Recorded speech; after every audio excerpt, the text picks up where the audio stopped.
Hello everyone, কেমন আছো তোমরা সবাই? আশা করছি তোমরা সবাই খুব ভালো আছো।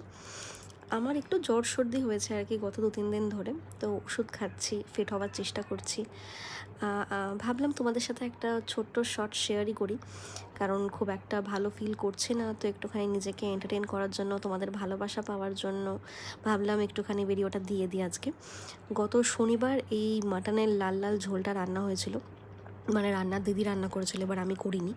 তো রান্না করিয়েছিলাম বাসমতি রাইস, একদম ঝরঝরে লম্বা লম্বা চালের রাইস, তোমরা দেখতে পাচ্ছ ধোঁয়া উঠছে একদম। এতটাই লোভ সামলাতে পারিনি যে অফিস থেকে ফিরে বিকেল 5টার সময় আমি ভাত আর মাটনের ঝোল খেয়েছি। যেমনি নরম আলু তেমনই চর্বির পিস না হলে আমার মাটন খাওয়া হয় না। সো চর্বির পিস নিয়েছিলাম, গন্ধরাজ লেবুর মধ্যে একদম রস ভর্তি, মানে পুরো লাঞ্চটাই একদম জমে ক্ষীর হয়ে গেছিলো। তো নিয়ে নিলাম একটু আলু, একটু মাটন, ধোয়া ওরা ভাত, আর কমপ্লিট করলাম লাঞ্চ। Bye bye.